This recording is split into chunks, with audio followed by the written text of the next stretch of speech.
किंवा 20 सभासद असलो तर मला वाटतच असतं मला जास्तीत जास्त चेअरमन दिलं पाहिजे, संचालक कोणाने जास्तीत जास्त दिलं पाहिजे. मी सभागृहात रिप्लाय देताना पण सांगितलं सगळी सोंग करता येतात, पैशाचा सोंग नाही करता येत.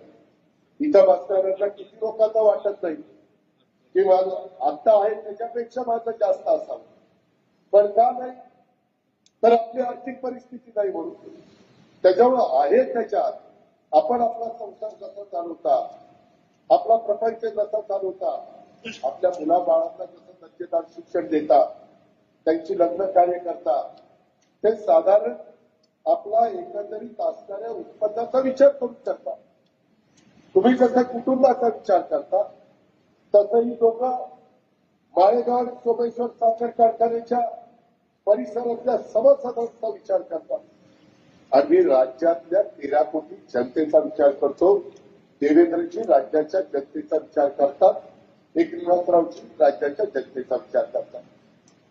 मलाही वाटत नाही का आता अनेक जण म्हणत होते की दादा मागच्या वेळेस काही जाहीरनाम्यामध्ये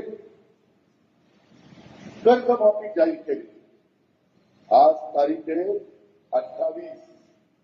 या कार्यक्रमाच्या निमित्तानं महाराष्ट्रातल्या जनतेला स्पष्ट सांगतो 31 तारखेच्या आत आपापले पैसे भरा पीक कर्जाचे.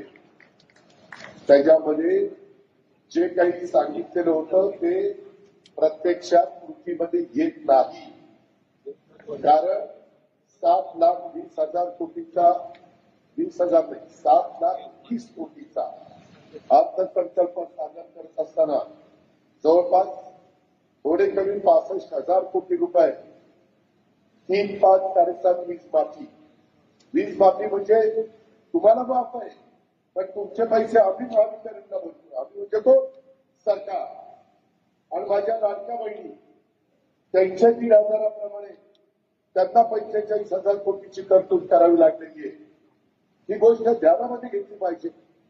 आणि बाकीचे पण कामं 3.5 लाख कोटी रुपये मला राज्याचे पगार अधिकाऱ्यांचे कर्मचाऱ्यांचे सगळ्या स्टाफचे आणि त्याच्यामध्ये पेन्शन जे रिटायर झाले त्यांचं आणि घेतलेल्या कर्जाचं व्याज त्याला लागतात 3.5 लाख कोटी आणि हे 65,000 म्हणजे 4.25 थोडे कमी 4,15,000 कोटी तर ह्याच्यातच गेले.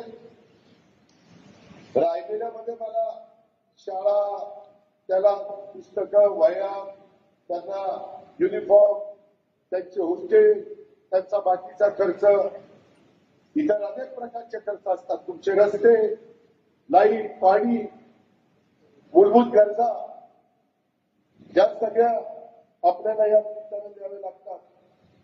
ही पण बाब आपण सगळ्यांनी लक्षामध्ये घ्या. मला काल मी कोल्हापूरला होतो तिथंही मला मुस्लिम समाजाने सांगितलं लवकर सांगा लोक पैसे भरतात वाट बघत बसले. आणि त्याच्यामुळं परिस्थितीनुरूप आम्ही पुढचे त्या ठिकाणी निर्णय घेऊ. आता तशा प्रकारची परिस्थिती नाही.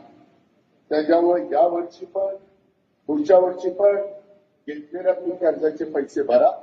मी मात्र एक केलं जे पीक कर्जाच्या करता 0% व्याज करता तुम्हाला जी मदत व्हायला पाहिजे आणि बँकेला